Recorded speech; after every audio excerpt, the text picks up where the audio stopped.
నా హృదయము నీయందు స్థిరమాయన్ నే పాడుచు స్తుతింతును నాయాత్మ స్వరమండలమాసితారా మేల్కొనుడి మీరు కూడా స్వరమండలమాసితారా మేల్కొనుడి మీరు కూడా స్వరమండలమాసితారా మేల్కొనుడి వేకువా నిన్నే లేచెదను స్తుతిగానము చేసేదను వేకువా నిన్నే లేచెదను స్తుతిగానము చేసేదను దేవా నా హృదయము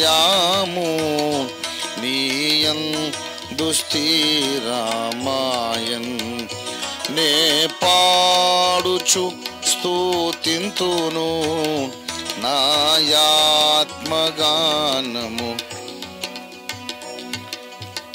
దేవునికి స్తోత్రం. హల్లెలూయా. దేవుని పరిశుద్ధ వాక్యములో నుండి క్లుప్తముగా మనము దైవ సందేశమును ఆలకించి స్వీకరించి మనం ఆరాధన క్రమంలో త్వరగా ముందుకు సాగుదాము. లేవియా కాండము చివరి అధ్యాయము 27వ అధ్యాయము 31వ వచనం 30-31 కలిపి చదువుదాం. లేవియా కాండము 27వ అధ్యాయం 30-31వ వచనాలు 38 and 31st verses. భూధాన్యములలోనేమి వృక్ష ఫలములోనేమి భూఫలములన్నిటిలో దశమ భాగము యెహోవా సొమ్ము, అది యెహోవాకు ప్రతిష్ఠితమగును. ఒకడు తాను చెల్లింపవలసిన దశమ భాగములలో దేనినైనను విడిపింపగోరిన ఎడల దానిలో 5వ వంతును దానితో కలుపవలెను. దేవుడి వాక్యమును మన వినికిడిలో ఆశీర్వదించునుగాక. ఆమేన్. ప్రభునందు నాకు అత్యంత ప్రియులారా, ఒకానొక అత్యంత ప్రాముఖ్యమైన ఆధ్యాత్మిక సత్యాన్ని మీతో చాలా తక్కువ సమయంలో మీతో డైరెక్ట్గా సూటిగా బాహాటముగా పంచుకోవాలని నేను దేవుని చేత నడిపించబడ్డాను. మీతో ఈ వచనం ఎత్తుకొని ప్రసంగించాలని నేను మల్కాజ్గిరిలో ఉండగా దేవుడు నాకు చూపించాడు. మళ్ళీ దారిలో మర్చిపోయా. ఇక్కడికి వచ్చాక కొంచెం సేపు కుస్తీ పడితే దేవుడు మళ్ళీ ఆ జ్ఞాపకం చేశాడు. చదవబడినటువంటి లేఖన భాగంలో దయచేసి మీరు దృష్టి పెట్టి మీ దృష్టి ఇక్కడ లగ్నము చేసి ధ్యానించాల్సిందిగా నేను మనవి చేస్తున్నాను. యెహోవాకు ప్రతిష్ఠితము, అది ఇల్లు కానీ జంతువు కానీ మీ ధాన్యము కానీ భూఫలము కానీ ఏదైనా యెహోవాకు ప్రతిష్ఠితము అని చెప్పేశావు. గొర్రె మేకలలోనిది కానీ, ఇప్పుడు ఈ యొక్క ఎద్దు, ఈ పొట్టేలు, ఈ కోడెదూడ యెహోవాకు ప్రతిష్ఠితం అని చెప్పావు.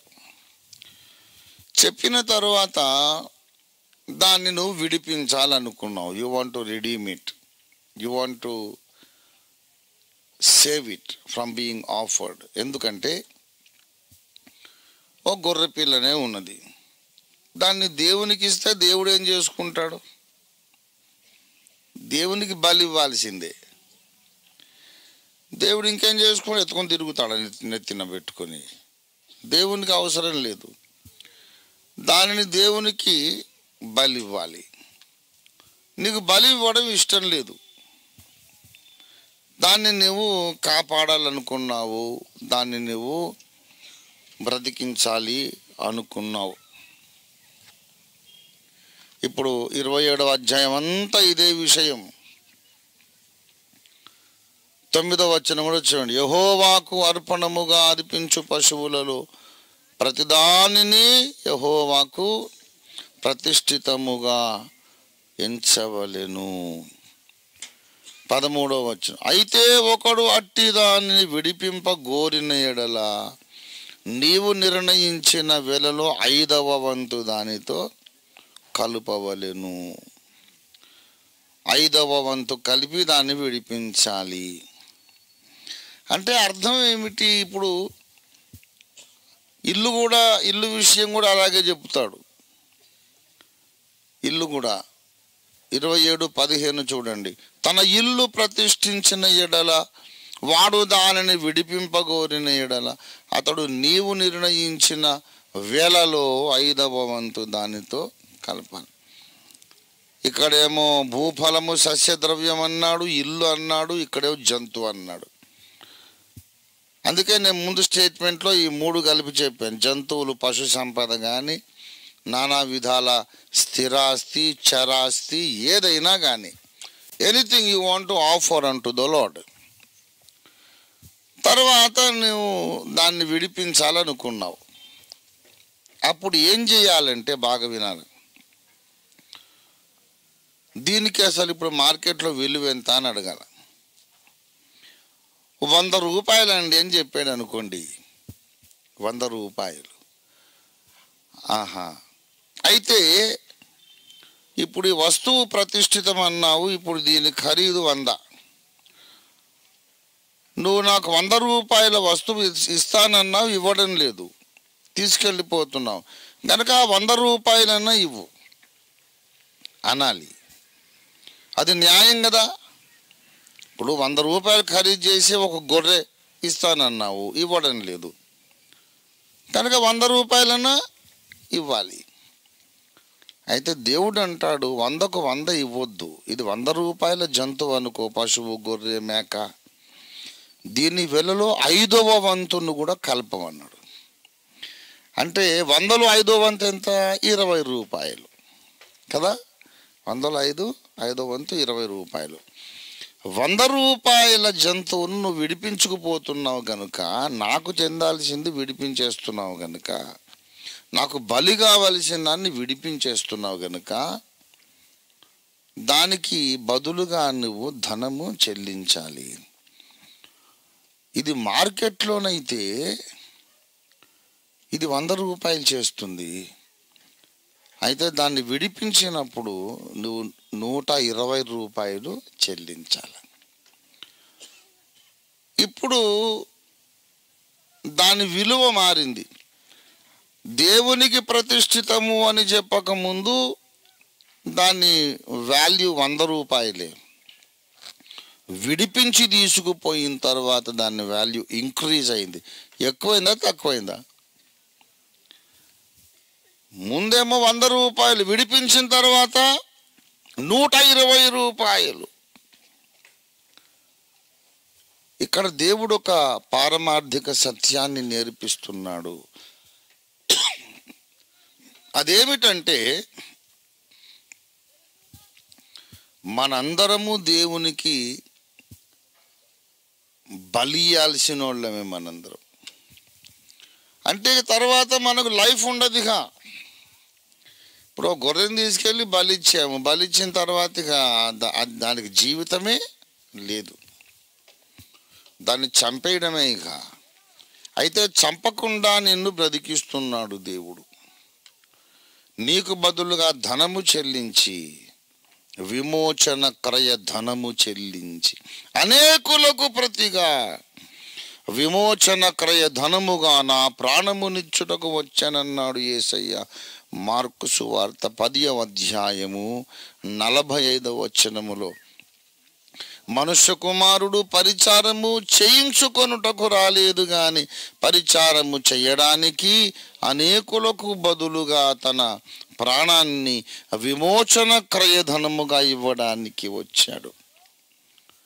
నిన్ను నన్ను తీసుకెళ్ళి దేవుని సన్నిధిలో చంపేయాలి, కానీ అలా చంపడం ఇష్టం లేదు. బతకండి పొండరా మీరు, మిమ్మల్ని విడిపించేవాడు ఒకడు వస్తాడు అని యేసయ్యను పంపించాడు. యేసు ప్రభు వచ్చి నన్ను చంపకుండా నిన్ను చంపకుండా తన ప్రాణమును అర్పించి మనల్ని తప్పించేశాడు. మనము విడిపించబడిన వారము, విమోచింపబడిన వారం. We are ransomed people. మనకు బదులుగా కొంత ఖరీదు చెల్లించబడింది కనుక మనం బ్రతికిపోయాం.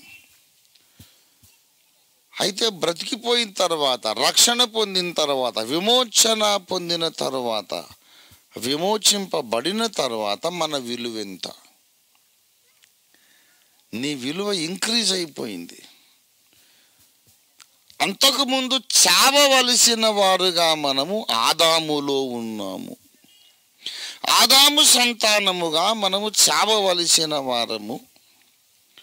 క్రీస్తు రక్తము చేత విమోచింపబడిన తరువాత ఆదాము సంతానము కంటే పై లెవెల్లో ఉన్నాం. ఆదాము సంతానము కంటే ఎక్కువ విలువైన వ్యక్తులం. ఇంకా గట్టిగా మాట్లాడితే ఆదాము కంటే ఎక్కువ విలువైన వాళ్ళం మనం. థియలాజికల్గా ఒక పొరపాటు చేస్తున్నారు చాలామంది తమ ఐడియాలజీలో. A.W. టోజర్ ఒక మాట అన్నారు. ఈ మాట నేను చాలా వేరే వేరే ప్రసంగాల్లో సందర్భవశాత్తు చెప్పాను. Every problem and weakness in the church of God, church of Jesus Christ is basically theological. దాన్నే నేను కొంచెం మార్చి every problem is basically, fundamentally, primarily ideological అన్నాను. క్రీస్తు సంఘములో కానీ మానవ సమాజములో కానీ ఉన్న ప్రతి సమస్య, ప్రతి బలహీనతకు మూలము వేరు మన ఐడియాలజీలో ఉంటుంది. ఇక్కడ కరెక్ట్ ఉంటే మొత్తం మన బ్రతుకంతా కరెక్ట్, సమాజం అంతా కరెక్ట్గా ఉంటుంది. మన ఒపీనియన్స్, మన ఐడియాలజీ, మన అభిప్రాయాలు, మన తలంపులు కరెక్ట్గా లేకపోతే nothing is right in your life, everything is wrong only. వేదాంతపరముగా, క్రైస్తవ సిద్ధాంతపరంగా ఒక పొరపాటు చేస్తున్నారు, బాగా గమనించాలి. ఈ ఒక్కటి మీరు తెలుసుకుంటే మీరు super men, super girls, super ladies అయిపోతారు. మీ మైండ్ ఈ సత్యంలో ఫిక్స్ చేసుకోవాలి. ఇంకా చూడండి, ప్రపంచాన్ని గెలవగలుగుతారు మీరు. ఇప్పుడు మనకు సృష్టి కథనం, మానవ జాతి చరిత్ర కథనం మనకు తెలుసు. బైబిల్ ఏం చెప్తుందో, దేవుడు మట్టి నుండి మానవుణ్ణి చేశాడు, అతని ప్రక్కటెముక నుండి హవ్వను తయారు చేశాడు, వాళ్ళిద్దరిని ఏదెనులో పెట్టారు. అప్పట్లో వాళ్ళకు మరణం అనేది దేవుడు నియమించలేదు. Adam and Eve were not created to die. Death అనేది ఒక పనిష్మెంట్, శిక్షగా వచ్చింది. మీరు తప్పు చేయదు, తప్పు చేస్తే మీరు నిశ్చయంగా చచ్చిపోతారన్నాడు దేవుడు. అంటే తప్పు చేయకపోతే మీరు ఎప్పటికీ చావరు. ఆదాము హవ్వలు ఆ పాపము చేయకపోతే ఇప్పటికీ బ్రతికే ఉండేవాళ్ళు, నిండు యవ్వనంలోనే ఉండేవాళ్ళు. They would not be old by this time, they will be very young.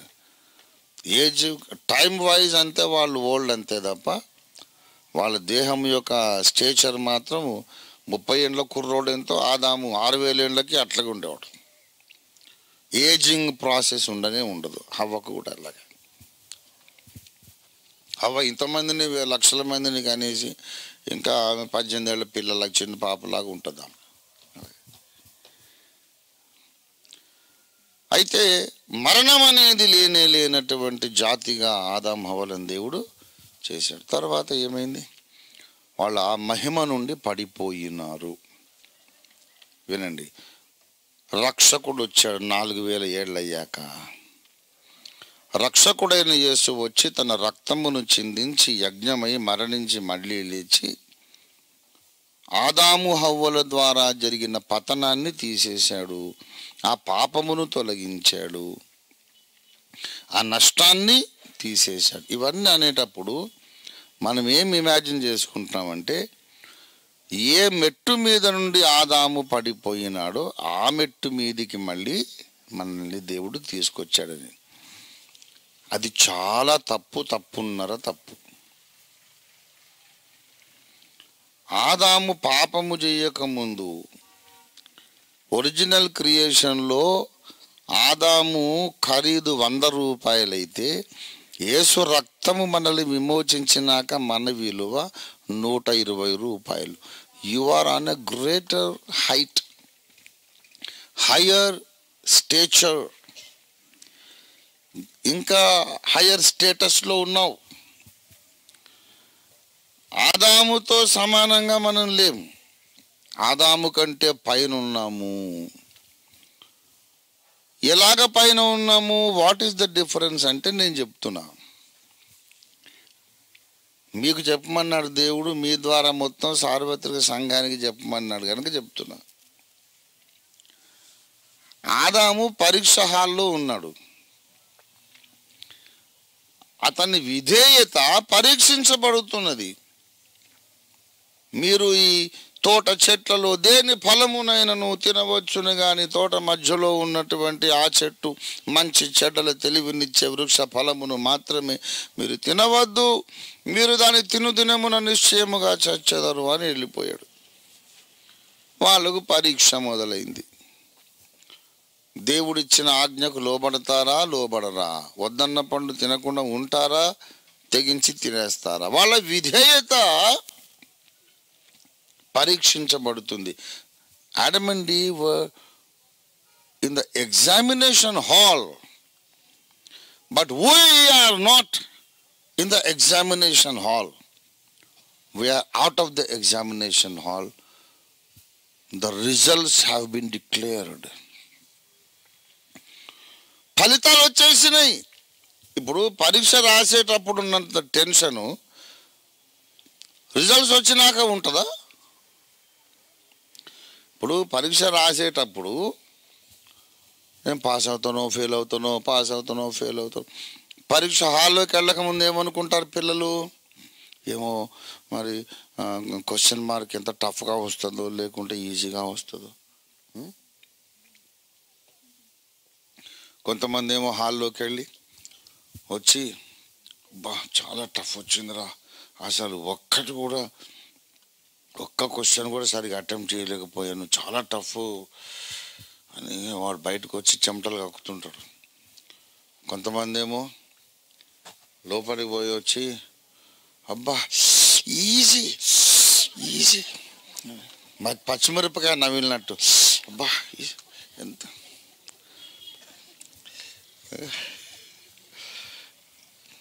భలే ఈజీ వచ్చిందిరా, ఈజీ. వీళ్ళందరూ మిరపకాయలు కొరికినట్టుంది పరీక్ష హాల్లో అనుకునేవాడిని నేను. అట్లా అంటే పరీక్ష రాయకముందు మనం రాసింది కరెక్ట్. కొంతమంది ఈజీ అన్నోడు కూడా తర్వాత గుండు సున్నా వస్తుంది. వీడు ఈజీ అనుకున్నాడు కానీ వాడు అనుకున్న ఆన్సర్ కాదు, అక్కడ ఇంకేదో రాయాలి. వీడు ఎంత ఈజీ అన్నా మిరపకాయ కొరికినట్టు అపసోపాలు పడ్డా ఏం చేసినా అసలు ఎగ్జామినర్ స్పాట్ వాల్యుయేషన్ ఉంటుంది కదా. వీడి యొక్క పరీక్ష, వీడు రాసిన జవాబులు కరెక్టో కాదో నిర్ణయించేవాడు ఒకడు ఉంటాడు. ఆయన చూసి మార్కులు వేయాల. అప్పుడు వీడు పాసో ఫెయిలో అవుతాడు. పరీక్ష హాల్లోకి వెళ్ళక ముందు టెన్షన్, ఎలాంటి ప్రశ్నలు వస్తాయో. రాసేసినాక టెన్షన్, అసలు నేను కరెక్ట్ రాశానో రాయలేదు.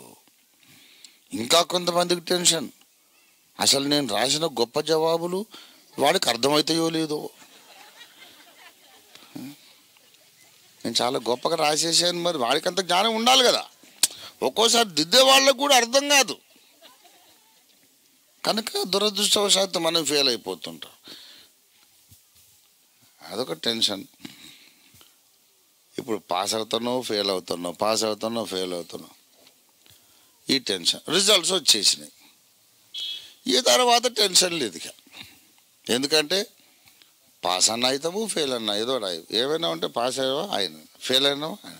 పాస్ అయినవాడికి టెన్షన్ ఎలాగూ లేదు, ఫెయిల్ అయినోడికి కూడా టెన్షన్ లేదు. ఎందుకంటే ఇప్పుడు టెన్షన్ పడ్డా లాభం లేదు కనుక. అయ్యో ఫెయిల్ అయ్యాను కదా అని కూర్చొని వాడు కొమ్ములుతా ఉంటే పోన్లే అని పాస్ చేస్తారా? వాడు గొప్ప వేదాంత పండితుడు అయిపోతాడు. గతాన్ని ఎవరు మార్చగలరు సార్? గతం గత. వాడు ఒక గొప్ప ఫిలాసఫర్ లాగా. ఫెయిల్ అయిన వాళ్ళు మంచి వేదాంతం మాట్లాడతారు. నేను 10th క్లాస్ రాసినప్పుడు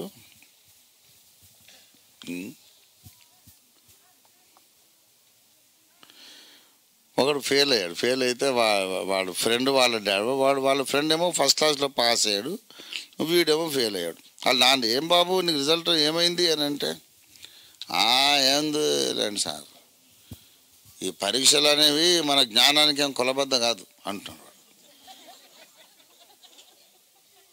ఎంతో గొప్ప జీవిత సత్యం మాట్లాడేశాడు. ఆ అంకుల్ అన్నాడు, ఎందుకురా ఫెయిల్ అయ్యావా?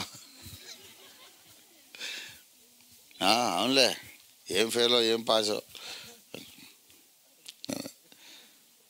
వీడు పాస్ కాకపోతే వేదాంతం అంతా మాట్లాడతాడు. పాస్ అయ్యాడనుకో డైరెక్ట్ పాస్ అయ్యాను uncle, 2nd class 1st class అంటాడు. 1st క్లాసా 2nd క్లాసా అనే దాన్ని డైరెక్ట్గా చెప్పకుండా వాడు ఫిలాసఫీ మాట్లాడుతాడంటే అర్థం ఏంటి? ఆ నంబర్ పేపర్లో రాలేదు, రానప్పుడు వేదాంతం అంతా వచ్చేస్తుంది. ఇక అస్సలే టెన్షన్ లేని సిచ్యువేషన్ చెప్తున్నా. అసలే టెన్షన్ లేని సిచ్యువేషన్ ఏంటంటే, 1 సంవత్సరం 1000 మంది పరీక్ష రాస్తే టోటల్గా 1000కి 1000 మంది ఫెయిల్ అయ్యారు. వీడి నంబర్ లేదు.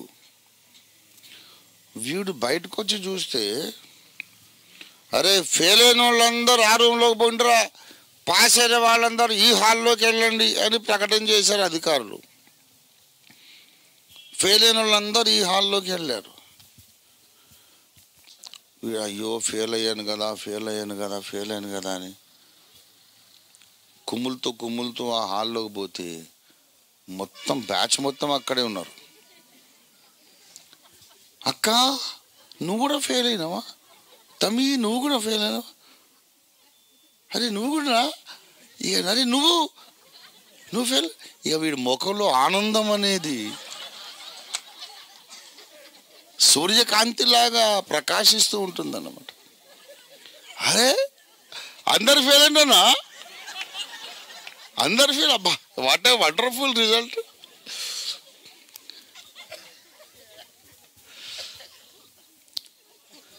మళ్ళా ఊర్లోకి వచ్చినాక రిజల్ట్ ఏం రిజల్ట్, ఏం వండర్ఫుల్ రిజల్ట్ సార్, అసలు ఒక్కడు పాస్ కాలేదు, అందరం ఫెయిల్ అయినాం, హల్లెలూయా ప్రైజ్ ది లార్డ్.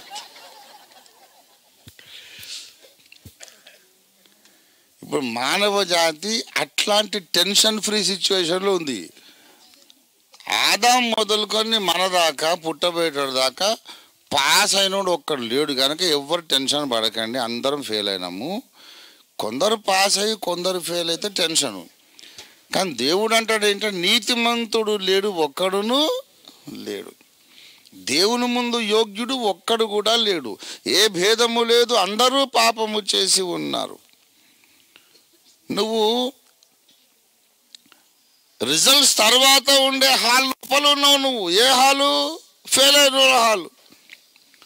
ఆదాము హవ్వలేమో ఎగ్జామ్ హాల్లో ఉన్నారు, వాళ్ళకు టెన్షన్, మేము పాస్ అవుతామో పాస్ కాము, ఆ టెన్షన్ వాళ్ళకు. నీవు టెన్షన్ ఫ్రీ జోన్లో ఉన్నావు. No tension, no doubt, I have failed and everybody has failed. I'm enjoying the situation. పోతే పోయేది సార్, నేను ఫెయిల్ అయినా అనేది ఏం బాధ లేదు. అసలు దేశంలో లోకంలో ఎవడన్నా పాస్ అయితే కదా, అది ఎటువంటి టఫ్ ఎగ్జామ్ అంటే ఏ మానవుడు కూడా పాస్ కాలేదు, పాస్ కాడు, కాబోడు అన్న తర్వాత ఇక ఫెయిల్ అయినవా పాస్ అయినవా అనే ప్రశ్నే ఫూలిష్ క్వశ్చన్. దానివల్ల ఏమీ లాభం లేదు. అడిగినోడొక అమాయకుడు. అందరం ఫెయిల్ అయిపోయారు. ఇప్పుడు ఆలోచించండి, ఒక సంవత్సరం 1,00,000 మంది పరీక్ష రాసి 1,00,000 మంది ఫెయిల్ అయిపోయారు అనుకోండి. అందరిలో ఒక గొప్ప రిలీఫ్ ఉంటుందా ఉండదా? ఉంటుందా ఉండదా? బా, ఐఎమ్ సో హ్యాపీ. అందరూ ఫెయిల్ అయ్యారు. వీడు ఫెయిల్ అయినందుకు వాడు హ్యాపీ, వాడు ఫెయిల్ అయినందుకు వీడు హ్యాపీ. ఎవడు పాస్ కాలేదని అందరు హ్యాపీ. ఇప్పుడు ఆ టెన్షన్ ఫ్రీ జోన్లో మనందరం ఉన్నాం. టెన్షన్ లేకపోవడమే కాదు, ఆనందము కలిగినటువంటి జోన్ లోపల ఉన్నాం మనం. మీరందరూ ఫెయిల్ అయిన వాళ్ళు మొత్తం అందులోకి బొండరానని, పాస్ అయిన వాళ్ళేమో ఆ హాల్లోకి బొమ్మని దేవుడు చెప్పి చూద్దామని పరలోకం నుంచి వచ్చాడు. బాగా వినండి. ఆ పాస్డ్ క్యాండిడేట్స్ అనే హాల్ లోపల పోతే ఒక్కడు లేడు అక్కడ. సరే, ఫెయిల్డ్ క్యాండిడేట్స్లోకి వస్తే మొత్తం మానవ జాతి మొత్తం ఇక్కడే ఉంది. అప్పుడు దేవుడు ఏం చేశాడంటే, వీళ్ళందరూ ఎందుకు ఫెయిల్ అయ్యారంటే ఒక్కడు కూడా ఒక్క ప్రశ్నకు సరిగా సమాధానం రాయలేదండి. కొంతమంది అటెంప్ట్ చేశారు, కొంతమంది కొంచెం రాశారు, ఎవడు కూడా అప్ టు ద మార్క్ లేడు. మినిమం మార్క్స్ కూడా ఎవరికి రాలేదు. అవునా? వీళ్ళ యొక్క ఆన్సర్ షీట్స్ మొత్తం తీసుకొచ్చి నా ముందేయండి. వీళ్ళ ఆన్సర్ షీట్స్ అన్నీ తీసుకొచ్చి నా ముందేయండి. ఒక్కొక్కడు వాడి పేరు, రోల్ నెంబర్ ఉంటుంది కదా, అది మాత్రం ఉంచి మిగతాదంతా ఖాళీ పేపర్ ఉంది. అందరూ రాయాల్సిన సమాధానాలు దేవుడే రాసి ఇప్పుడు దిద్దండి రా అంటే అందరికీ 100కు 100 మార్కులు వచ్చినాయి. వీళ్ళందరూ పాస్ అయిపోయారు. వీళ్ళందరూ నీతిమంతులు, పరిశుద్ధులు అని తన నీతి వస్త్రాన్ని దేవుడు మొత్తం వీళ్ళ మీద కప్పేశాడు. ఆ జోన్లో ఉన్నాం మనం. పాస్ అవుతానేమో ఫెయిల్ అవుతానేమో అని తెలియని టెన్షన్లో ఆదాము ఉన్నాడు. టెన్షన్ లేదు, ఫెయిల్ అయిపోయాము అనే ఒక నిర్ణయం వెలువడినటువంటి జోన్ లోపల మనం ఉన్నాం. మనం ఫెయిల్ అయిపోయామని తెలుసు కనుక ఒక రిలీఫ్, ఫెయిల్ అయిపోయినోడిని పట్టుకొని తెగించి దేవుడు డెలిబరేట్గా పాస్ చేయించేశాడు అనే ప్రత్యక్షతను బట్టి గొప్ప రక్షణానందం కలిగింది. గనక ఇప్పుడు ఫెయిల్ అవుతానేమోననే భయంలో నువ్వు జీవించట్లేదు, ఫెయిల్ అయిపోయాను అనే జ్ఞానంలో జీవిస్తున్నావు. ఇది మొదటి విషయం. ఆదాము హవ్వలేమో పరీక్ష హాల్లో ఉన్నారు, అటో ఇటో తెలియదు, కానీ మనకు తెలిసిపోయింది ఫెయిలే. ఇంకా టెన్షన్ లేదు, ఆలోచన, ఆ పాయింట్లో ఆలోచనే లేదు. అందరం ఫెయిల్ అయిపోయాం. కానీ ఫెయిల్ అయిపోయిన వాళ్ళను దేవుడు పనిగట్టుకొని పాస్ చేయించాడు అనే ఆ ధన్యకరమైనటువంటి జోన్ లోపల మనం, ఆ ప్రాంతంలో, ఆ ప్రదేశంలో, ఆ పరిధి లోపల మనం ఉన్నాము. కాబట్టి ఇప్పుడు దీనికి కారణం ఏంటంటే దేవుడు నరుడై సిలువలో కార్చిన రక్తమే ఈ అద్భుతానికి కారణం. ఫెయిల్ అయిపోయిన వాళ్ళందరినీ వరుసపెట్టి అడ్డంగా నరికేయాలి, మెడకాయల మీద తలకాయలు లేకుండా.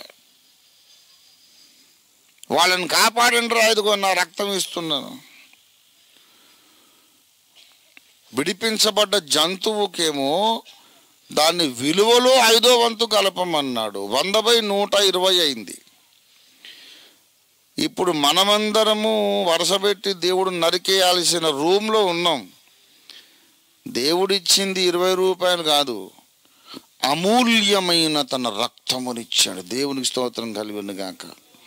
ఈ జంతువుకేమో 20 రూపాయలు కలిపారు, మనకేమో విశ్వములోని ధనమంతటి కంటే అతి విలువైన ఖరీదైన పరమాత్ముని ప్రాణాన్ని కలిపాడు. పరమాత్ముడి ప్రాణశక్తిని మనకు కల్పేశారు. విశ్వంలోని ఐశ్వర్యము సంపదలు మొత్తం కలిసిన యేసు రక్తముతో సమానం కాదు. అంత విలువను నాకు కలిపి నీకు కలిపి దేవుడు విడిపించాడు. Your value has tremendously increased. అంతకుముందు నీ విలువ పగిలిపోయిన మట్టి కుండ పెంకుల్లో ఒకదానివి. ఇప్పుడు విశ్వములోకెల్లా విలువైన వ్యక్తివి నీవు. దేవునికి స్తోత్రం కలుగును గాక. అక్కడ ఫిక్స్ అయిపోవాలని నీ మైండ్. ఆదాము ఏదెన్లో ఉన్నాడు, తప్పు చేశాడు, పడిపోయాడు. యేసు వచ్చి నన్ను విడిపించి మళ్ళీ ఏదెన్లో పెట్టాడు అనుకుంటున్నారు. తప్పు. ఏదెన్లో ఉంటే మళ్ళీ నువ్వు ఎగ్జామ్ హాల్లో ఉండాలా,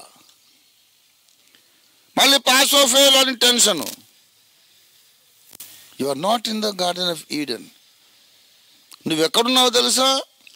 దేవుడు నిన్ను రక్షించి, దేవుడు నిన్ను విమోచించి ఏదైనా తోటకు, ఆ లెవెల్కు, ఆ స్టాండర్డ్కు తీసుకెళ్ళలేదు. అంతకన్నా చాలా పైన పెట్టాడు. దేవుని సింహాసనము మీద పెట్టాడు నిన్ను.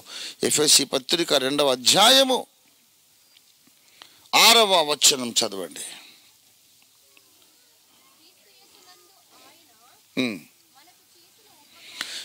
క్రీస్తు యేసునందు ఆయన మనకు చేసిన ఉపకారము ద్వారా అత్యధికమైన తన కృప మహదైశ్వర్యమును రాబోవు యుగములలో కనబరుచు నిమిత్తము క్రీస్తు యేసునందు మనలను ఆయనతో కూడా లేపి పరలోకమందు ఆయనతో కూడా కూర్చుండబెట్టెను. పరలోకములో కూర్చుండబెట్టాడు.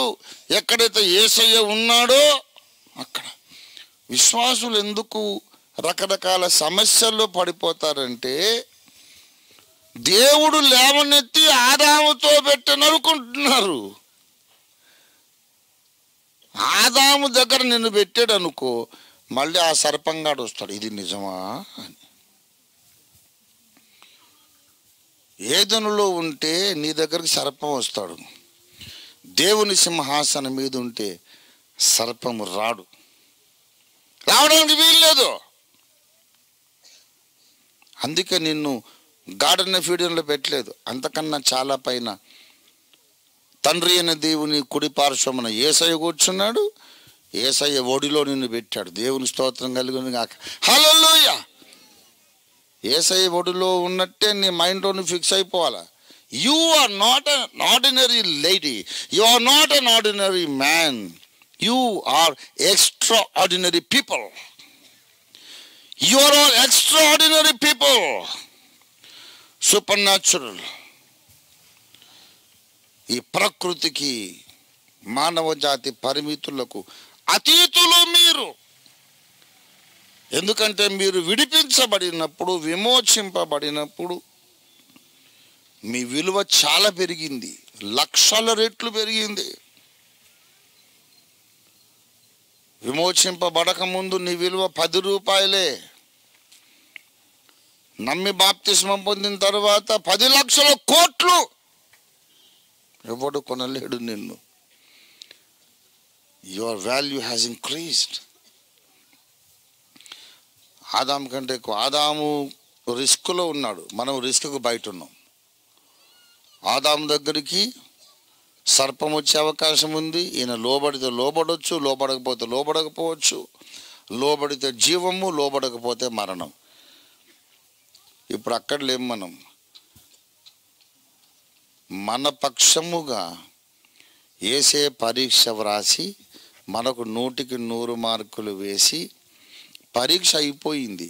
పరీక్ష అయిపోయిన తర్వాత మనల్ని తీసుకెళ్ళి యేసునీతిని మనము ధరించుకున్నాము గనుక, క్రీస్తులో మనం సంపూర్ణులమై ఉన్నాము గనుక మీరు కింద ఎందుకురా, వెళ్ళి అక్కడే కూర్చుండని క్రీస్తు ప్రక్కన కూర్చోబెట్టాడు. క్రీస్తు ప్రక్కన కూర్చోబెట్టిన దగ్గరకు వచ్చి సర్పం వచ్చాడు అనుకో, ఇది నిజమా? ఆ రాడు ఒకవేళ వచ్చాడు సీన్ మీరు ఊహించుకోండి, ఇది నిజమా? ఈ తోట చెట్లలో దేని ఫలమునైనా తినవద్దని దేవుడు చెప్పానా అంటే, ఏంద్ర తిక్కలోడా, తోట ఎక్కడుంది, చెట్లు ఎక్కడుంది, ఇక్కడంతా మహిమ సింహాసనము, 24 పెద్దలు, 4 కెరూబులు, స్ఫటిక సముద్రము, ఎవడ్రా ఈడియట్ స్టూపిడ్ ఫెల్లో, వీడిని ఎవడు లోపల రానిచ్చాడు? అవతలకి ఏంటేసే హఠావ్ ఇస్కా చలే కో యహా సే.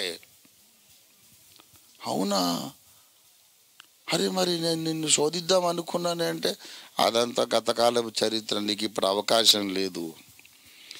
నాకు పరీక్ష పెట్టాలని చూస్తున్నావు, ఆ పరీక్ష అయిపోయింది, రిజల్ట్ కూడా వచ్చింది, సర్టిఫికేట్ కూడా వచ్చింది. వీడు 10th క్లాసో ఇంటర్మీడియటో గ్రాడ్యుయేషను పరీక్ష వ్రాసాడు, సర్టిఫికేట్ ఇచ్చారు. బిఏ అనుకో, లేకుంటే ఏదో ఎంఏని అనుకోరాదు, పరీక్ష రాశాడు, సర్టిఫికేట్ వచ్చింది. వచ్చిన తర్వాత వానికి అప్పుడు క్వశ్చన్ పేపర్ ఇచ్చి, నీకెంత జ్ఞానం ఉందో ఇప్పుడు చూద్దాం, ఇది రాయి అని అంటే వాడు రాస్తాడా? ఎవర్రా, నీకు అసలు జ్ఞానం లేనట్టుంది, నాకు ఇక్కడ సర్టిఫికేట్ ఉంది, మాస్టర్ ఆఫ్ ఆర్ట్స్, నాకు పోస్ట్ గ్రాడ్యుయేషన్, నాకు సర్టిఫికేట్ ఇచ్చారు ప్రభుత్వం వాళ్ళు, యూనివర్సిటీ సీల్ వేసి ఇచ్చారు, నాకు జ్ఞానం ఉందా, నువ్వు ఇప్పుడు పరీక్ష పత్రం నాకు ఇస్తావేంటి? బుద్ధుందా నీకు? అట్లా కాదు, జస్ట్ నీ నాలెడ్జ్ చూద్దామని అంటే, నువ్వు చూడాల్సిన అవసరం లేదు, నాకు నాలెడ్జ్ ఉందని నువ్వు చెప్పాల్సిన అవసరం లేదు. ప్రభుత్వము యూనివర్సిటీ వారు నాకు జ్ఞానం ఉన్నదని కన్విన్స్ చేసి సర్టిఫికేట్ ఇచ్చిన తర్వాత నువ్వెవటాలని పరీక్షించడానికి అని అంటామా లేదా? మీరు పాస్ అయిపోయిన వాళ్ళు మళ్ళీ పరీక్ష రాయమంటే రాస్తారా? చెప్పండి, రాస్తారా? నువ్వు పాస్ అయ్యేవని సర్టిఫికేట్ ఇచ్చాక మళ్ళీ నీకు క్వశ్చన్ పేపర్స్ తీసుకుంటావా? అరే ఆ న్యూసెన్స్ అంతా ఎప్పుడో అయిపోయింది, ఇప్పుడు మాకు సర్టిఫికేట్ కూడా వచ్చింది, చాలా గెట్ అవుట్ అంటాం, అవునా కదా? ఆ స్టేటస్లో ఉన్నవాడే క్రైస్తవుడు. దేవునికి స్తోత్రం కలిగిన కాక, హల్లెలూయా. నీ మైండ్ ఇక్కడ ఫిక్స్ అయిపోవాలా, సైతాన్ నిన్ను ఏం చేయలేడు, ఇంకా ఏం చేయలేడు. వాడికి నువ్వు కొరకరాని కొయ్యవైపోతావు. ఎప్పుడైతే నీ స్టేటస్ ఆదాము కంటే హయ్యర్ లెవెల్ అని నువ్వు గ్రహిస్తావో అప్పుడు నీలో రక్షణానందం కలుగుతుంది. దాని పేరే చెప్పన శక్యమును మహిమాయుక్తమైన ఆనందం. దేవుని స్తోత్రం కలుగును గాక. హల్లెలూయా, హల్లెలూయా. ఫరోకు నేనింక దాసుడను కాను, ఫరోకు నేనింక దాసుడను కాను, పరమ కానానుకు హక్కుదారుడన్, పరమ కానానుకు హక్కుదారుడన్. నా సంకటము, గ్లోరీ, హల్లెలూయా, స్తోత్రం. నన్ను దాటిపోయే సంహార దూత ఆనందమే, పరమానందమే, ఆనందమే, పరమానందమే. కానాన్ జీవితము నాకు ఆనందమే, కానాన్ జీవితము నాకు ఆనందమే. నా సంకటములన్నీ తీరిపోయే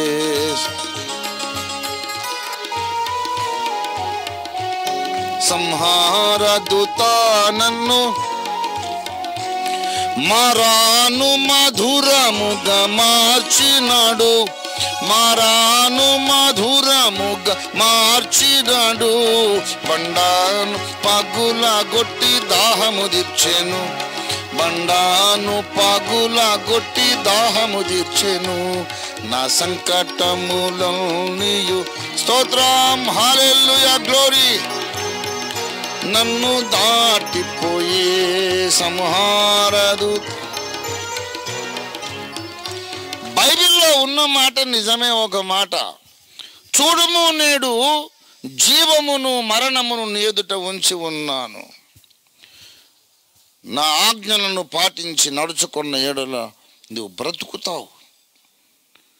జీవమును కోరుకో, మేలు కీడు నీ ముందు నీ ఎదుట ఉంచాను. మేలు కావాలా, కీడు కావాలా, జీవం కావాలా, మరణం కావాలా, దేవునికి లోబడతావా లోబడవా అని ఉంది బైబిల్లో. అవి తెచ్చుకొని ప్రసంగాలు చేస్తారు భక్తులు. అరే అది ద్వితీయోపదేశ కాండము, పాత నిబంధన, శిలువ యజ్ఞము జరగక ముందు స్టేటస్ అది. Remember, we're living after the death of Jesus and resurrection of Jesus. That makes an ocean of difference. యేసు శిలువ యజ్ఞానికి ముందా మాట అన్నాడు. పరీక్ష పెట్టేది అప్పుడు. పరీక్ష పెట్టి పెట్టి పెట్టి పెట్టి ఆఖరి దేవుడు రిజల్ట్ ఇచ్చేసాడు. పాస్ అయినాడు ఒక్కడు లేడు సార్, అందరికి గుండు సున్నా వచ్చినాయి. కానీ ఇప్పుడు ప్రభుత్వం ఏదో చేయాలనుకున్నాడు, చేశాడు. మహాభక్తుడు, దేవుని చిత్తానుసారమైన మనస్సు కలిగిన దావీదు ఫెయిల్ అయిపోయాడు. దేవుని స్నేహితుడైన అబ్రహాము ఫెయిల్ అయిపోయాడు. దేవుని ఇల్లంతట్లో నమ్మకమైన వాడు మోషే ఫెయిల్ అయిపోయాడు. మోషే తన పెదవులతో కాని మాట పలికెను. అబ్రహాము కూడా తన భార్యను ఏమే మా చెల్లె సారని చెప్పుకొని అబద్ధము చెప్పాను. ఎవడు ఒక్కడు పాస్ కాల. ఈ భూలోకంలో మంచోళ్ళలోకెల్లా మంచి వాళ్ళు సర్వోత్తమ రావులు అనుకున్న వాళ్ళే ఫెయిల్ అయిపోతున్నారు. ఇక దేవుడు అనుకున్నాడు, మహా బ్రిలియంట్ స్టూడెంట్సే ఫెయిల్ అయిపోతుంటే ఇంకా వేరే వాళ్ళు ఏం పాస్ అవుతారు? ఇది జరిగే పని కాదులే. అందరు, అబ్రహాం కూడా ఈ ఫెయిల్డ్ క్యాండిడేట్స్లోనే ఉన్నాడు. మోషే కూడా. మోషే, నువ్వు నీ పెదవులతో కాని మాట పలికితివి గనుక నీవు కనాను నీ కళ్ళతో చూడవన్నాడు. అంతే. యోర్దానికి యువతలే చచ్చిపోతావు, you will not enter into the promised land. మోషేనే ఫెయిల్ అయితే నువ్వు పాస్, నేను పాస్ అవుతానా? ఎవడు పాస్ కాలేదు. నేను ఫెయిల్ అయిపోయానని చెప్పేసి చాలా ఎంత అవమానం ఎంత ఇన్సల్ట్ అనుకొని చాలా ముఖం కప్పుకొని ఫెయిల్ అయిన వాళ్ళ రూమ్ లోపలికి భయంగా ఎంటర్ అయితే అక్కడ మోషే ఉన్నాడు. మోషనా నువ్వు కూడానా? అరే నేనేం లగాయించిన భయ ఉదర్ దేకో, అబ్రహాం బి ఉదరిచ్చా. ఓ అబ్రహాం గారు, గట్టిగా రవ్వకు, ఇంకా చాలామంది ఉన్నారు ఇక్కడ. అవునా? ఇక సిగ్గుపడేది ఏముంది భయ్, అందరం ఫెయిల్ అయినాయి. నువ్వేదో నేను అదే. ఇంకా మనం నాటకం ఎందుకు? మొత్తం అంతా మనం ఉన్నది యథార్థంగా చెప్పుకుందాము. మనం ఎవరమును యోగ్యులము కాదు. స్త్రీకి పుట్టినవాడు నిర్దోషి అగుట ఎట్లు సాధ్యము? పాప సహితుడైన ఆదాములో నుండి పాపరహితుడు పుట్టునా? నిన్న కూడా ఒకడెవడో యూజ్లెస్ మోస్ట్ స్టూపిడ్ ఫెయిల్ ఒకడు జన్మ పాపము లేదని నిరూపించేశానని నెట్లో పెట్టాడు. విధవవాడు. నా శిష్యులు, నా కొడుకులు, నా పిల్లలకు సరిపోరు వీడు. జొనతన్ నాయక్ గారు ఎప్పుడో అడిగాడు అమెరికాలో ఉన్నప్పుడే పోస్టింగ్ పెట్టాడు. జన్మ పాపము లేదని వాదించే వాళ్ళు ఎప్పటికీ కూడా ఎక్స్ప్లెయిన్ చేయలేరు, రక్షకుడు పురుష ప్రమేయం లేకుండా కన్యకే ఎందుకు పుట్టాల్సి వచ్చింది, జన్మము చేత పాపం అనేది మనిషికి ప్రవేశించకపోతే కన్యకి ఎందుకు పుట్టాల్సి వచ్చిందో వీళ్ళు ఎప్పటికీ ఎక్స్ప్లెయిన్ చేయలేరు అన్నాడు. అంత బుర్రకలు గుజ్జుంటాయి కదా. యేసు తప్ప ఈ భూమి మీద నడిచినోడు ఎవడు కూడా పరిశుద్ధుడు కాదు, ప్రవక్తలు సహా అని ఖురాన్ షరీఫ్లో కూడా ఉన్నది. Jesus alone is an exception because he was virgin born, because he didn't have Adams blood in him. With that one and only exception, every other human being is a sinner. యేసు అనే ఒక్క వ్యక్తిని మినహాయిస్తే ఈ భూమి మీద మనిషి రెండు కాళ్ళ మీద నడిచినటువంటి ప్రతి వ్యక్తి, స్త్రీ కానీ పురుషుడు కానీ, అందరూ పాపులే. కాబట్టి మొత్తం ఫెయిల్డ్ క్యాండిడేట్స్. ఇప్పుడు మనకు టెన్షన్ లేదు, మనం అందరం ఫెయిల్ అయిపోయాం. అయితే యేసయ్య కృపను బట్టి మనం పాస్ అయిపోయాము.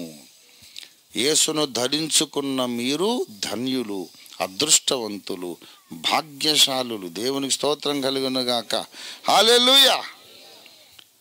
Because of Jesus you are passed. యేసయ్యకు బయట అయితే 100% ఫెయిల్. నేను ఫెయిల్, నువ్వు ఫెయిల్. మనం అనుకుంటా, బాగా వినండి, నేను ఒక వారమంతా ఏ తప్పు చేయకుండా ఉపవాస ప్రార్థనలో నేను ప్రార్థన చేసి బైబిల్ చదివి బయటికి పోకుండా, రేడియో వినను, టీవీ చూడను, కిటికీలోంచి బయటికి కూడా చూడను, బైబిల్ తప్ప ఇంకేం చదవను, దేవునితో తప్ప ఎవరితో మాట్లాడను అని తలుపులన్నీ గట్టిగా బిడాయించుకొని 4 గోడల మధ్యలో 1 వీక్ అంతా ఉన్న తర్వాత నువ్వు దేవుని సన్నిధికి వస్తే అప్పుడు కూడా నువ్వు పరిశుద్ధునివి కాదు, అప్పుడు కూడా నువ్వు యోగ్యురాలివి కాదు, యోగ్యునివి కాదు. ఎందుకు తెలుసా? ఆ స్థితిలో ఉండి నువ్వు ఇక్కడికి వస్తే పర్లేదులే, నేను అందరిలాగా లేకుండా ఈ వారం కొంచెం పరిశుద్ధంగా వచ్చాను కదా నేను అనుకొని, నీవు దేవుని సన్నిధిలో విరిగి నలిగిన మనస్సు లేకుండా ధైర్యంగా ప్రభు రొట్టె తీసుకుంటావు. అప్పుడు దేవుడు అంటాడు, అన్ని రకాల గర్వము కంటే ప్రమాదకరమైన భక్తి గర్వము నీలో ఉన్నదిరా దుర్మార్గుడా, నీకంటే 4 పాపాలు చేసి వచ్చినోడే బెటర్ అంటాడు. భక్తి గర్వం అన్నిటికంటే నికృష్టం. కాబట్టి don't make such foolish attempt. నీవు ఏ తప్పు చేయలేదు అనుకున్నప్పుడే అందరికంటే నువ్వు ఇంకా వరస్ట్గా ఉంటావు దేవుని దృష్టికి. మన నీతి క్రియలన్నీ ఆయన దృష్టికి మురికి గుడ్డల్లాగా ఉన్నాయి. మీరు ఎంత పరిశుద్ధంగా ఉండగలరు అంత ఉండండి. ఉన్న తర్వాత నా నీతికి మాత్రం యేసే ఆధారం అని నమ్మండి. దేవునికి స్తోత్రం కలుగును గాక. నా నీతికి, నేను దేవుని పరీక్షలో పాస్ అయ్యి సర్టిఫికేట్ పొందటానికి యేసయ్యే ఆధారం. దేవునికి స్తోత్రం కలుగును గాక. వారమంతా ఉపవాసం ఉన్నాను, ప్రార్థన చేశాను, బైబిల్ చదివాను, దాన్ని బట్టి నాకు సర్టిఫికేట్ రాదు. వారమంతా ఏం చేసావు దానికోసం కాదు బాబు, నువ్వు యేసు రక్తమును ఆశ్రయించినందుకు యేసయ్య కృపను బట్టి నీవు నీతిమంతుడు అని సర్టిఫికేట్ వచ్చింది, వస్తుంది. దేవునికి స్తోత్రం కలుగును గాక. మన రక్షణకు ఆధారము యేసు, మన క్షేమమునకు ఆధారము యేసు, మన నీతికి ఆధారము యేసు, మనము నిత్య మహిమలో ప్రవేశించడానికి ఆధారము యేసు. ప్రభురాత్రి భోజనమును సమీపించినప్పుడు దేవుని శరీరం, దేవుని రక్తాన్ని తీసుకొని కూడా అక్కడనే కింద పడి చావకపోవడానికి యేసు కార్చిన రక్తమే ఆధారం. ఆయన మీద డిపెండ్ అయిపోతే మిగతాది ఏదోసారి ఏదో ట్రై చేశాను, నాకు చేతనైనంత చేశాను, తర్వాత చేయలేకపోయాను. నీవు మాత్రము ఆదామున్న ప్లేస్లో లేవు, అక్కడి నుంచి బయటకు వచ్చేసి మొత్తం ఫెయిల్ అయిపోయిన రూమ్లోకి వచ్చి అక్కడి నుంచి పరిపూర్ణులైన వారి రూమ్లోకి వచ్చేసిన ధన్యుడివి, ధన్యురాలివి నీవు. దేవునికి స్తోత్రం కలుగును గాక. దేవుడు మన ముందు జీవమును మరణము నుంచి ఏది కావాలో కోరుకో అని చెప్పే స్థితిలో మనం లేము. అరే నీకు సరైన చాయిస్ లేదు, నీకు తెలివి లేదు, ఏది కోరుకోవాలో నీకు తెలియదు గనక నువ్వు కోరుకోకురా, నేనే కోరుకుంటున్నాను. నా అద్వితీయ కుమారుని యందు విశ్వాసం ఉంచుచున్న నీవు నశింపక నిత్య జీవము పొందవలెనని నా కుమారుని నీకు అనుగ్రహించుచున్నాను అన్నాడు. I have made the choice for you that you shall have eternal life. God's choice for you. అంటే నేను మంచిగా జీవిస్తే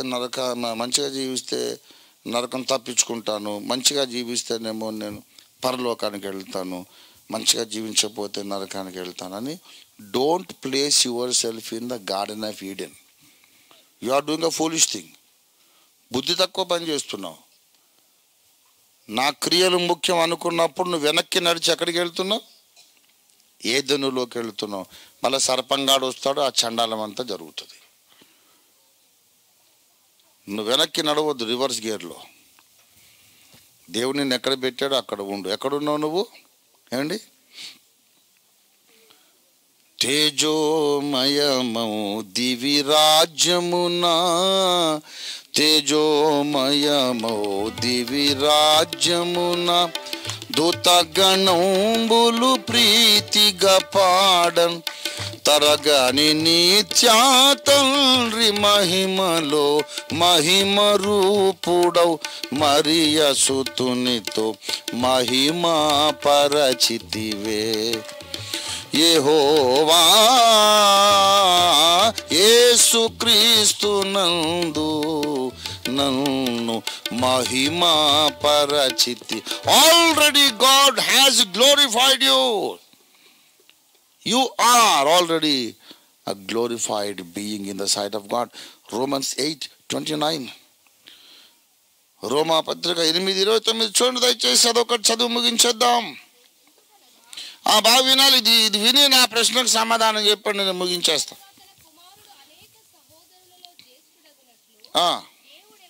దేవుడు ఎవరిని ముందుగా ఎరిగెనో, ముందు ముందు ముందు ముందు అంటే భూమికి పునాది వేయక ముందు ఎవరిని ముందు దేవుడు ఎరిగెనో,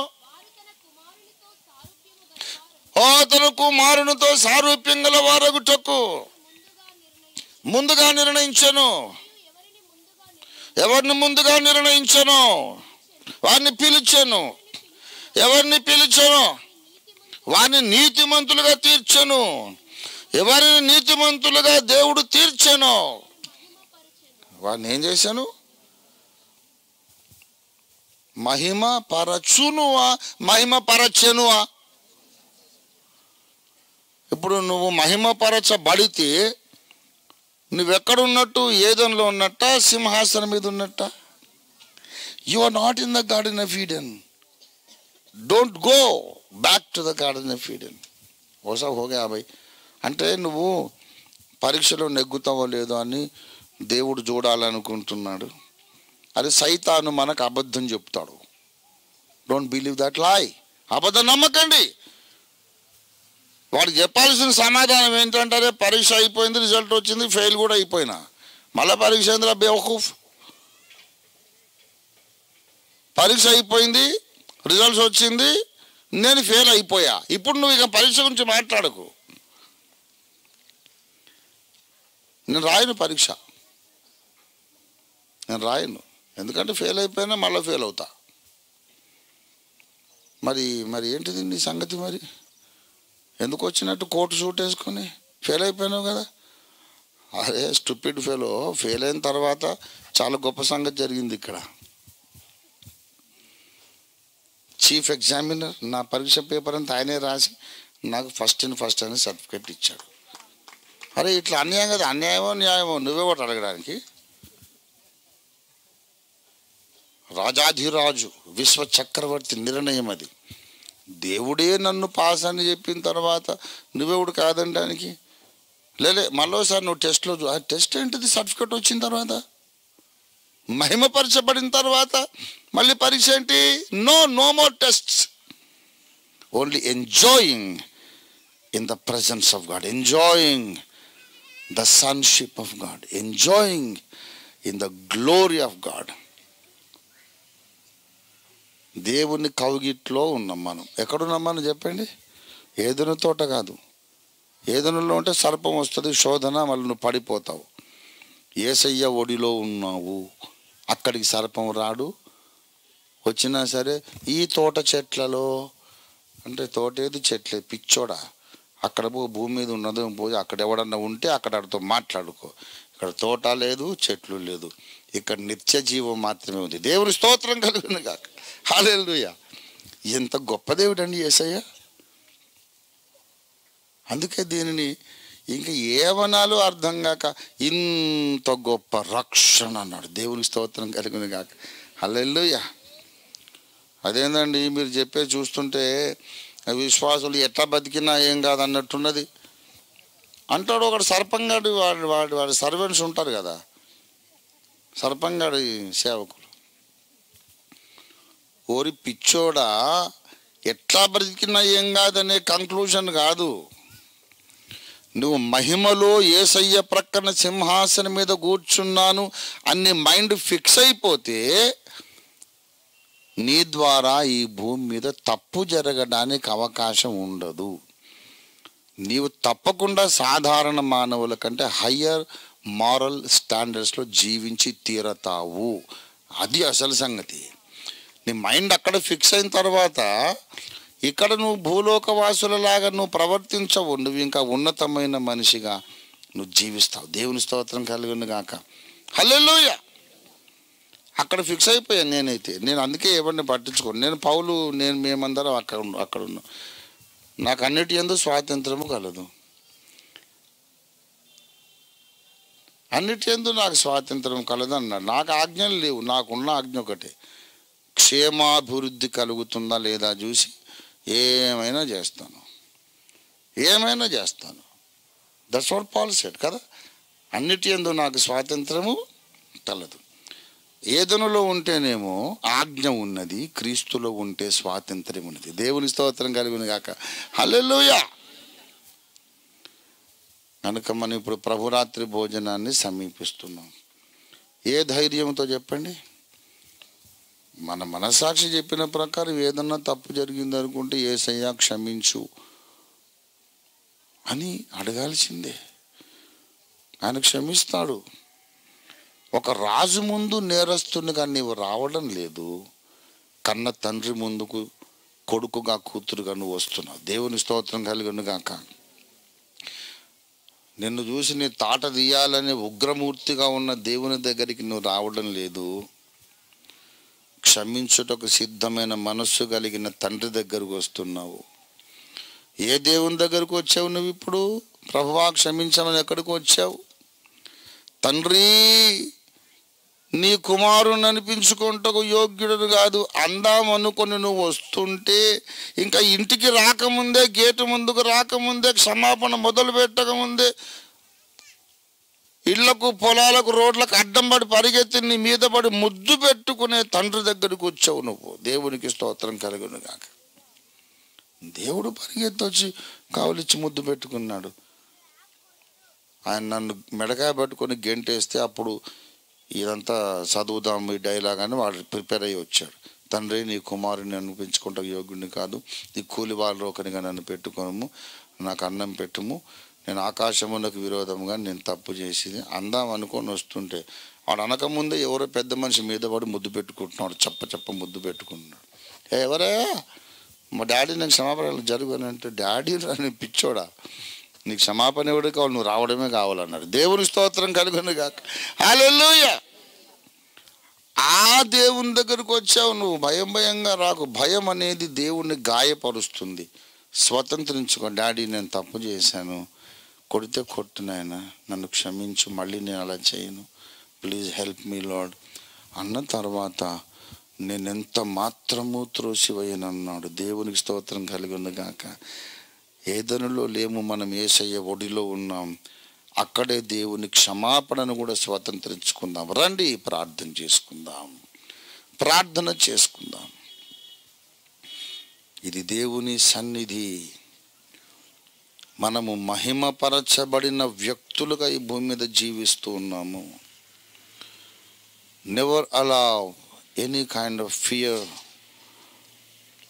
any kind of doubt in your heart, you are approved by the Lord. You are received and accepted because of the blood of Jesus. దేవుడు నిన్ను అంగీకరించాడు, తెలుసా నీకు? దేవుడు నిన్ను అంగీకరించాడు. నిన్ను త్రోసివేయడం లేదు ఆయన. నిన్ను ఎత్తుకొని హత్తుకొని ముద్దు పెట్టుకుంటున్నాడు ఆయన.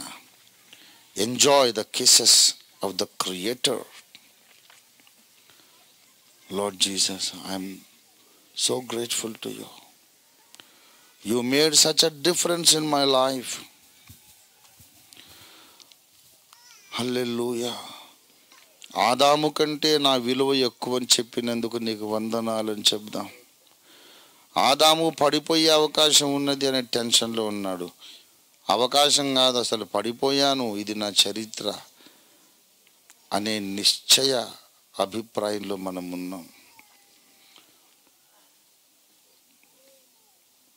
పడిపోతానేమో అనే భయం అక్కడ ఏదెనులో. పడిపోవడానికి అవకాశం ఉన్నది అనే సిచ్యువేషన్ అక్కడ. కానీ ఇక్కడ అవకాశం కాదు, పడడం అనేది జరిగిపోయింది. So I'm relieved from that tension. నేను ఫెయిల్ అయిపోయి యేసయ్య కృపతో పాస్ అయిన వ్యక్తిని.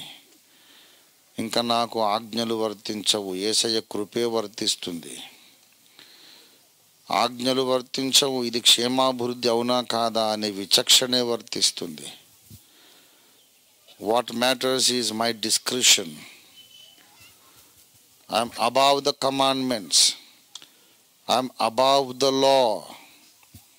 I'm not living under the law, I'm living above the law because I'm redeemed and my value increased. విమోచింపబడని వాళ్లకు ధర్మశాస్త్రం, విమోచింపబడిన వాళ్ళకి ధర్మశాస్త్రం వర్తించదు. అంతకన్నా పై మెట్టు మీద ఉన్నాం. Can you say thank you Jesus? విన్న వాక్యపు కాంతిలో దేవుడు మాట్లాడుచుండగా దేవుని ముఖ కాంతిలో మనలో మనకి ఏమైనా ఒప్పుకోవలసిన తప్పులంటూ కనబడితే వెంటనే ఇప్పుడు సమయాన్ని సద్వినియోగం చేసుకోండి. యేసయ్యా, నువ్వు మాట్లాడుచుండగా నీ వాక్య వెలుగులో నాలో ఈ తప్పు కనబడిందయ్యా, నన్ను క్షమించు,